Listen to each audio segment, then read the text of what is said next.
Last video में हमने chapter number 8 के बारे में पढ़ा था। आज हम बुक से पढ़ने वाले हैं। उसके पहले मैं बता दूं कि हम क्या पढ़ने वाले हैं।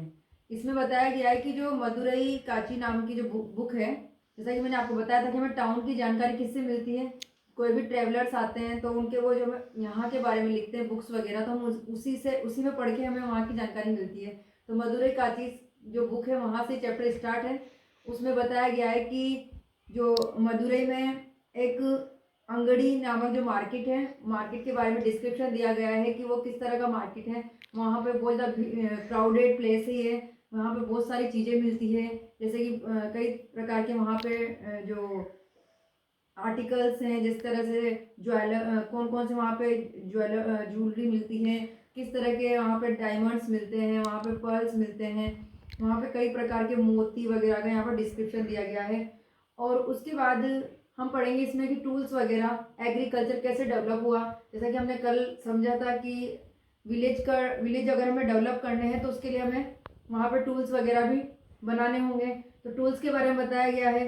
उसके बाद बताया गया इरिगेशन में कौन कौन से साधन बताए थे मैंने कल, वेल्स, कैनल्स, आर्टिफिशियल लेक वगैरह, जिनका कि डेवलप किया गया एग्रीकल्चर को डेवलप करने के लिए। उसके अलावा हमने कल बताया था कि जो विलेज है वहाँ पे 3 तरह के लोग रहते हैं, साउदर्न पार्ट में और नॉर्दर्न पार्ट में। तो वो यहाँ पे बताया गया है और उनको क्या क्या कहते हैं ये मैं कल लास्ट क्लास में आपको बता चुकी थी। अब हम आज बुक से पढ़ेंगे। Let's begin. Open your book. अब आप सभी अपनी अपनी बुक्स को ओपन कर लीजिए। चैप्टर नंबर 8 निकाल लीजिए, villages, towns and trade. According to the Madurai Kachi, in the city of Madurai, in Angadi or market was located at the center of a city. According to Madurai काची, मैंने आपको पहले बताया ये मदुरई काची जो है एक संगम साहित्य की, एक तमिल भाषा की जो है एक बुक है, जिसमें कि यहाँ के बारे में बताया गया है। तो इस बुक के अनुसार हम जो भी बता रहे हैं इस बुक के अकॉर्डिंग बता रहे हैं, हमें तो कुछ पता है नहीं। तो इस बुक में क्या लिखा है, तो इसमें कहा है कि मदुरई काची बुक के अकॉर्डिंग जो यहाँ पे मदुरई जो सिटी है वहाँ पे अंगड़ी नामक जो मार्केट है, वहाँ जो बिल्कुल सिटी के सेंटर में स्थित है। अब इस मार्केट में क्या क्या मिलते हैं, किस बाजार, जो यहाँ पे बाजार है, ये अंगड़ी एक बाजार है। आपको सभी को ध्यान रखना है कि बाजार का नाम है ये। Okay. The market of Madurai was cosmopolitan with people of various nations, races and language crowding the shops। अब यहाँ पे डैश डैश लगा हुआ है, ठीक है। देखो यहाँ पे लिखा हुआ है the market of Madurai was cosmopolitan. ये जो कॉस्मोपॉलिटियन वर्ड आया है इसका मतलब जानते हो आप लोग? इसका मतलब होता है कि ऐसे ऐसी जगह या ऐसे लोग जो दूर दराज से आते हैं, जिनको बहुत सारी लैंग्वेज जानते हैं, बहुत सारी भाषाओं का उनको ज्ञान है, जो एक देश से दूसरे देश में ट्रैवलिंग करते रहते हैं। तो ये जो अंगड़ी जो मार्केट है यहाँ पे ऑलवेज टाइम बहुत ज़्यादा भीड़ रहती है, सब तरह के पीपल यहाँ पे आते हैं, इसीलिए यहाँ पे इसको कॉस्मोपॉलिटियन कहा गया। With people of various Nations, अलग अलग नेशंस के, अलग अलग राष्ट्र के लोग यहाँ पे आते हैं। Dresses and languages crowding the shops, और शॉप्स पे, दुकानों पे भीड़ रहती है। अब देखते हैं। The great market was held in a large square and the items sold included garlands of flowers, fragrant pests, cots with metallic belts, leather sandals, weapons, shields, carts, chariots and ornamented chariot steps। Start. The great, ये जो the great market है, ये जो हम Angadi market के बारे में बता रही हूँ, ये लार्ज स्क्वायर में फैला हुआ, मतलब बहुत बड़ा है ये, बहुत। और यहाँ पे एंड द आइटम्स, यहाँ पे जो जो आइटम्स बिकते हैं वो आइटम्स यहाँ बताए गए हैं। तो आपको ध्यान रखना है कि यहाँ क्या क्या बिकते हैं। गार्लैंड्स ऑफ फ्लावर्स, फूलों की मालाएं। फ्रेग्रेंट पेस्ट, फ्रेग्रेंट का मतलब होता है जो खुशबूदार महक वाली चीज होती है, आप एज ए इत्र ले सकते हो, या खुशबू की जो भी है। तो मतलब ये बाजार महकता रहता है, इतनी सारी यहाँ चीजें मिलती है। Coats with metallic belts, coat मिलते हैं, और चमड़े के जो सैंडल है वो हैं। वेपन्स है, हथियार है। शील्ड्स आप जानते हो। Garment shops sold clothing made of cotton, silk और वूल। इसके अलावा यहाँ पे कपड़ों की दुकानें भी है। कपड़े किस चीज के हैं? सिल्क के हैं, कॉटन के भी हैं, वूल के भी हैं, ठीक है। On the grains merchants street sack of pepper and 16 kind of grains including paddy, millet, including patty, millets, grams, peas and sesame seeds were heaved by the side. इसके अलावा जो व्यापारी होते हैं, मर्चेंट्स हैं व्यापारी, जो कि अनाज वगैरह बेचते हैं, लगभग 16 प्रकार के अनाजों का यहाँ बताया गया है कि 16 टाइप्स के जो ग्रेन्स हैं वो बेचे जाते थे मर्चेंट्स के द्वारा। तो आपको उनके नाम याद रखने हैं, paddy, millets, grams, peas and sesame seeds. ठीक है, पेडी जानते ही हो आप, धान वगैरह, मिलेट्स जो आपके बाजरा होते हैं वो, ग्रेम चना, पीस एंड सीसम सीड। सीसम का मतलब होता है जो जिंस वाले तिल वगैरह होते हैं, तिल को कहते हैं। और the jewellers who conducted business from a separate street, जो जौहरी होते हैं जो गहने वगैरह बेचते हैं, उनकी अलग से एक स्ट्रीट होती थी जिसमें ओनली ज्वेलरी शॉप ही नजर आएगी आपको। तो वो क्या क्या बेचते थे? Sold precious articles. प्रीशियस का मतलब होता है कीमती आर्टिकल्स, जैसे कि क्या क्या है, डायमंड्स हैं, डायमंड सभी जानते हो आप, हीरे, पर्ल्स मोती, emeralds, rubies, sapphires, topaz, coral beads and variety of golds. ये आपके जो हम आपने देखा होगा अंगूठी में अलग अलग कलर के हम डायमंड्स पहनते हैं, वो नीलम, पन्ना, तो वही है ये एमरल्ड यानी पन्ना, रूबी आपका जो लाल मणि टाइप होता है वो, सफायर्स नीलम या नीलमणि जिसे हम बोलते हैं, टोपास को हम पुखराज बोलते हैं, कोरल बीड्स जो मूंगे की मोती की माला होती है वो है, और कई तरह का गोल्ड इन ज्वेलरी शॉप पे मिलता था। तो ये वहां के मार्केट की शॉप्स के बारे में बताया गया है कि कौन कौन सी चीजें वहां पे मिलती थी। इसके बाद है यहाँ पे आयरन टूल्स एंड एग्रीकल्चर। इसके बारे में हमने काफी डिटेल से पहले ही पढ़ चुके हैं कि किस तरह से एग्रीकल्चर को डेवलप करने के लिए टूल्स वगैरह बनाए गए थे। Iron tools and implements began to be used in the subcontinent around 3000 years ago। जो आयरन टूल्स हैं उनको जिनका उपयोग वगैरह जो था 3000 साल पहले ही हो चुका था। This helped in the growth of agriculture land and produce, और ये एग्रीकल्चर को जो उत्पादन है उसको बढ़ाने में सहायक होंगे डेफिनेटली। कि हमें पता है कि टूल्स वगैरह किस लिए बनाए जाते हैं, कृषि करने के लिए। तो अगर हम इस तरह के टूल्स को बनाएंगे तो वो हमारी कृषि में ही हेल्प करेंगे। The iron plough and iron axe was use to clear large tracts of forest land and which were then used for cultivation of crops.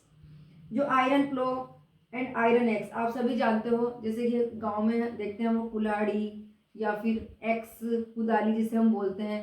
तो आजकल तो मशीनों का यूज हो रहा है, लेकिन पहले इन्हीं चीज़ों से जो जमीन वगैरह होती थी उनको वो जुताई करने के लिए या फिर कल्टीवेशन के लिए, फसल को काटने के लिए इनका यूज किया जाता था।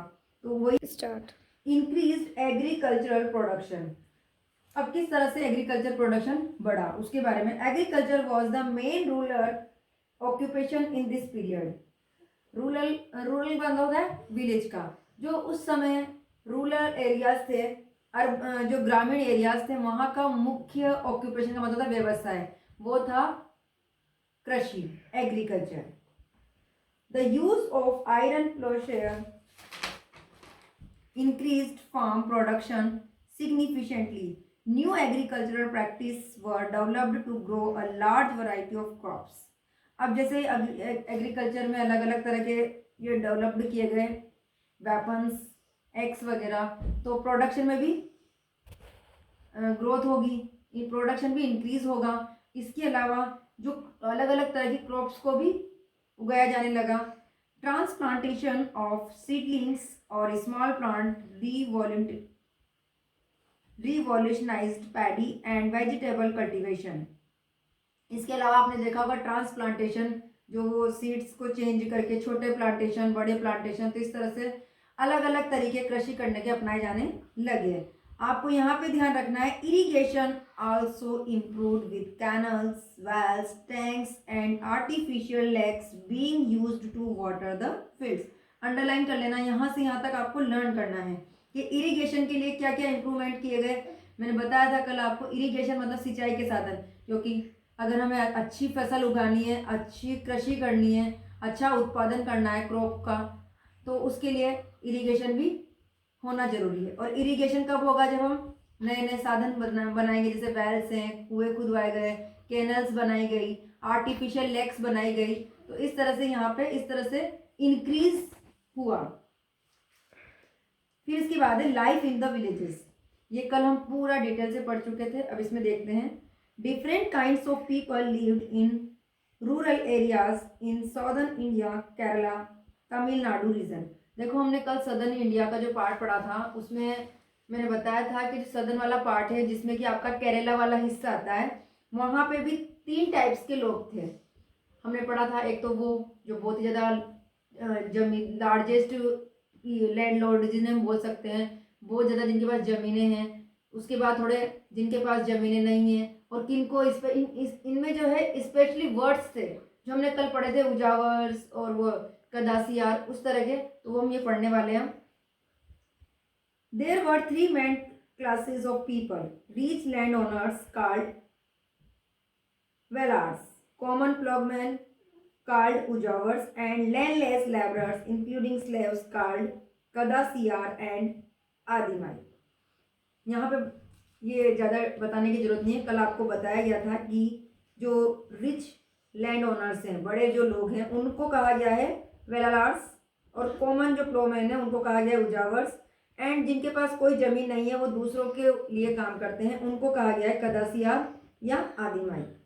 In North India, the village headman was called Grambhojak, whose post was hereditary. Heredity का मतलब जानते हो, वंशावली। तो जो नॉर्थ वाले इंडिया में जो बताया था हमने कि इस तरफ जो सबसे ज़्यादा बड़े लोग थे जिनको एज अ हेड कहा गया था गांव का, एज अ किंग हमने बताया था, तो उसको कहा गया यहाँ पे ग्राम भोजक। और जो इनकी जो पोस्ट हुआ करती थी, हेरिडिटी का मतलब होता है वंशागत। जैसे कि अभी इनके पहले दादाजी थे, फिर उनके पापा, फिर पापा का बेटा, फिर उसका बेटा, इस तरह से चलता रहता है एक जनरेशन से दूसरी जनरेशन के through. He was the largest landowner having several slaves and workers to work on his land. और he was the largest landowner, ये सबसे बड़े होते थे जिनकी जमीन होती थी, मालिक थे जमीनों के, इनके अंडर में कुछ स्लेव्स काम करते थे, जैसे कि आपको कल बताया था मैंने। He collected taxes from the villagers on behalf of the king and performed the duties of a policeman and a judge.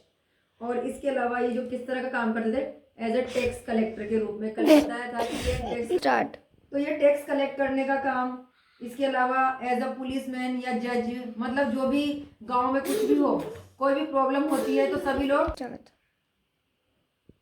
Independent farmers were also there in villages. Independent farmers भी यहाँ थे जिनकी खुद की अपनी जमीन हुआ करती थी।